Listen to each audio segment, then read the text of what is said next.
Annie Chapman, also known as Dark Annie and Annie Civvy, was the second canonical victim of Jack the Ripper. She was found in the early hours of the 8th of September 1888 outside the yard of 29 Hanbury Street by a resident there, John Davis. A policeman, Detective Inspector Joseph Chandler, was summoned, as was police surgeon George Bagster Phillips, and Annie was pronounced dead shortly after their arrival at 6:30 a.m. And many people are surprised to learn that Annie was born in the west side of London, in Paddington, so the privileged side. So what happened? How did Annie come from beginnings in West London to being outside 29 Hanbury Street in Spitalfields, East London? That's what we're going to look at today. Annie was born Eliza Ann Smith, and she was the first child of Ruth Chapman and George Smith, who was a soldier. And as I mentioned before, she was born in Paddington in West London, which is in the Westminster area of West London. George was a member of the prestigious 2nd Life Guards, residing in barracks in Portman Street, and Ruth was a housemaid. So the couple were unmarried at the time of Annie's birth, but they would go on to marry on the 22nd of February 1842, as soon as George was granted permission from the military. Siblings soon followed, and their lives would have been shaped by the military, not only just from frequent moves, but also because they would have been expected to attend the regimental schools, which offered a far superior education than most schools. In fact, it would have been mandatory that she attended, as with all children of soldiers, and Annie's father would have been responsible for the funding for this. So Annie grew up in West London, and in fact one of the areas that she lived in was Knightsbridge, which is a very posh area of London. In fact, that's where Harrods is. And not forgetting, Annie's father was a soldier, so although the position that he held was very prestigious, the pay didn't reflect that. So they were a working class family, and even within those affluent sections of West London, there were small pockets of poorer areas within them, and that's where Annie and her family would have lived. So although she wasn't a member of the elite, they certainly weren't destitute. But the benefits that came with being the daughter of a soldier was still a world away from Spitalfields in Whitechapel, where Annie would live her final years. Sadly, in 1845, tragedy struck the family when 4 of Annie's 5 siblings were struck down by typhus. Typhus is a bacterial disease spread by insect bites, and although we do still have it today, it's relatively rare because it's treatable with antibiotics. Eventually though, Annie's parents did go on to have more children. So Annie would have only been 12 or 13 when this happened, and I just can't imagine losing that many of your siblings all in one go. So this must really have had an impact on Annie. Although at the time it was relatively common for children to die, she still would have watched her siblings become ill and worsen to the point that they died. And there was probably also the fear that it could have affected her also. At the age of 15, Annie went to work in domestic service in Duke Street in Westminster. And on the 18th of June 1863, when Annie was 22 years old, tragedy struck again, when her father ended his own life by taking a razor blade to his throat. So again, just really sad. The majority of her family at that point had died, and that had to have affected her.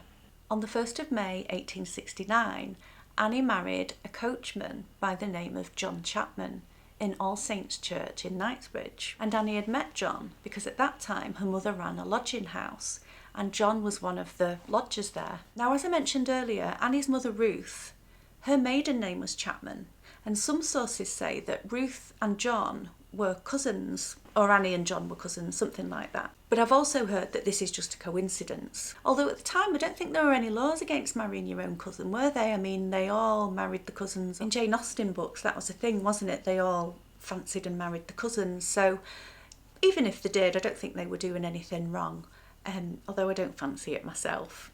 And this is a photograph of Annie and John around the time of the wedding. And it's nice to see something like this because there aren't a lot of photographs of the 5, so it is nice to have one of Annie in better times. The couple continued to live at 29 Montpellier Place with Annie's mother Ruth. In 1870, they moved to number 1, Brook Mews in Bayswater, and that's where their first daughter Emily was born. And we also have a photograph of Emily. There she is. And this photograph I think was taken in 1878. She looks a proper little lady, doesn't she? In 1873, they moved to 17 South Brutton Mews in Berkeley Square, and that's where their daughter Annie and another daughter, Georgina, was born. Sadly, Annie would only live to be a few days old. And they were followed by a son, George, who only lived a few weeks, a daughter, Miriam, who also only lived a few weeks, and a son called John, who did survive but was disabled. The books that I've read describe him as being crippled, although I've never been able to find out what that actually meant. But John went to live in a home, I think because the couple were unable to care for him. So this is just really sad, isn't it? First there's the tragedy with her siblings, then her dad, and then she had 3 children who died, didn't live very long, a matter of days or a few weeks. And I've also heard it said that there were 6 pregnancies, which means that there could have been a stillborn, which that's just more than most people could take, I think. So I also have a photograph of the younger daughter, Georgina, and this picture was taken in 1881. It's very similar to her sister's portrait, isn't it? She has a kind of cheeky look to her, I think. In 1881 there was a further move, this time to Windsor, because John took up a position as a coachman in a Berkshire country estate. And part of the benefit that came with this position was that John, Annie and the 2 daughters would be able to live in the coachman's house. And the coachman's house had a parlour, a kitchen, a living room and 3 separate bedrooms. So this would have been a huge step up for Annie, and she would have settled into a nice comfortable life there. So backing up just a little bit, it's been said that Annie began drinking when she was quite young. It's not known how young, and the extent of this isn't clear, and it may not have been a problem at first, perhaps something that grew worse. But as much as Annie had a good standard of living, she had a lot of tragedy in her life with her siblings and her dad and her own children that died. And then again, in 1862, Annie's daughter Emily became very ill, and she was diagnosed with meningitis. And sadly, she passed away on the 26th of November that year. Unsurprisingly, it was around this time that apparently Annie's drinking did become a problem, and there were reports of her being drunk on the estate, wandering the roads drunk, and even the involvement of the magistrates.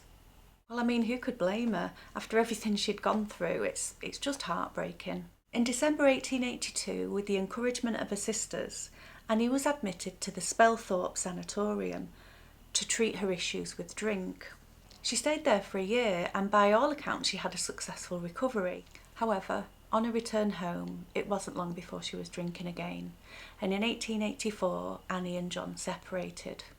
Now, it's understood that Annie was to go home and live with her mother and her sisters again, and John was to give her 10 shillings a week in maintenance. Annie didn't stay long at her mother's, and it's known that her sisters were members of the temperance movement that was going on at the time, and I would imagine that they clashed. She ended up meeting a man by the name of Jack Civvy.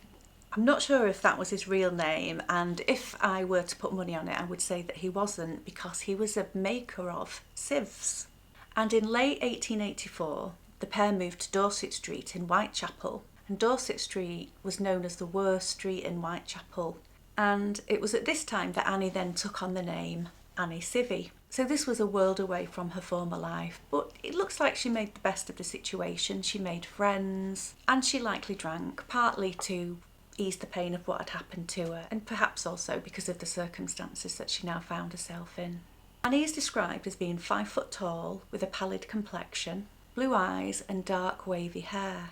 It's said that she was stoutly built, with excellent teeth and a thick nose. It's also said that she was very well spoken and very well mannered. In late December 1886, the 10 shillings a week that Annie received from John stopped, and she learned that her husband John had passed away on the 25th of December, Christmas Day, as a result of liver cirrhosis. And shortly after this, Annie and Jack Civvy parted ways, leaving Annie to fend for herself. So Annie did the best she could to support herself. She did some crochet work, some sewing work.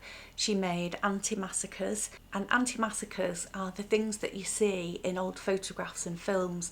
It's like a lacy cover that goes on the back of sofas or chairs to stop that hair grease that men would put in the hairs from getting on the sofa. So you could take those off and they could wash it, and they were to protect the chair. She also sold flowers, and it said that when that wasn't enough, she turned to occasional prostitution. And she lived in common lodging houses, so doss houses.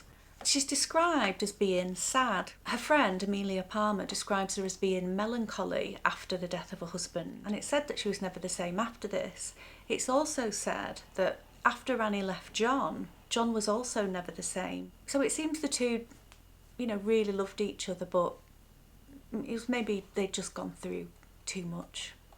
It happens, doesn't it, sometimes with couples. As of summer 1888, Annie was living in Crossingham's lodging house at 35 Dorset Street. The lodging house deputy would later go on to say that a man by the name of Edward Stanley, who was also known as the pensioner, would stay with Annie from Saturday to Monday, and he would pay for the fees at the lodging house. On the 1st of September 1888, Annie had had a fight with another of the residents at the lodging house by the name of Eliza Cooper over a man, Harry the Hawker, with whom Annie had had a brief relationship. However, Eliza's version of the reason for the fight was that Annie had borrowed a bar of soap from her, and when she had asked Annie to return it, Annie threw a halfpenny down instead.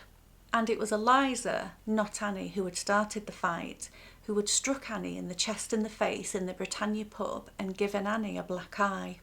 Annie went to the casual ward of the Whitechapel infirmary on the 7th of September 1888, as she was ill, and on her release she saw her friend Amelia Palmer, who reported that she looked very pale, and she said that Annie had said to Amelia that she felt too ill to do anything. Now, it turned out later that she was very ill indeed, and her post-mortem examination showed that she had tuberculosis and possibly syphilis. And this may be why, at 1:35 a.m. on the 8th of September 1888, she was turned out from the lodging house because she didn't have any money to pay for her bed for the night. She left, saying to one of the other lodgers, "I won't be long, Brummy. See that Tim keeps a bed for me." She left Crossingham's lodging house, walking in the direction of Spitalfields Market. At 5:30 a.m, Annie was seen by Elizabeth Long, and Elizabeth would later say that she was certain of the time because she had just heard a local clock chime. And Elizabeth said that Annie had been standing with a man outside 29 Hanbury Street. She described this man as being over 40, slightly taller than Annie, with dark hair and of a shabby genteel appearance, in a brown, low-crowned felt hat and a dark coat. Elizabeth also said that she heard this man say to Annie, "Will you?" and that Annie replied, "Yes." And there were no further sightings of Annie until later that morning when she was discovered by John Davis. So her possessions were noted down, and these were, of course, her clothes, a long black knee-length coat, a black skirt, 2 bodices, 2 petticoats, a large pocket worn under her skirt and tied around her waist, lace-up boots, red and white striped stockings, a white neckerchief with a red border, and a few personal effects consisting of a scrap of muslin, a small tooth comb, a comb in a paper case, and a scrap of envelope containing 2 pills. It's also said that Annie had 3 brass rings which she wore on her middle finger, but these weren't anywhere to be found when Annie was found, so it may be that she sold them. It could also mean that the killer took them as trophies. There were also rumours that 2 coins were found on the ground near her, but these aren't in any of the contemporaneous reports. It's thought that this information came from the acting commissioner of the City Police, Major Henry Smith's memoirs, but these were written 20 years later.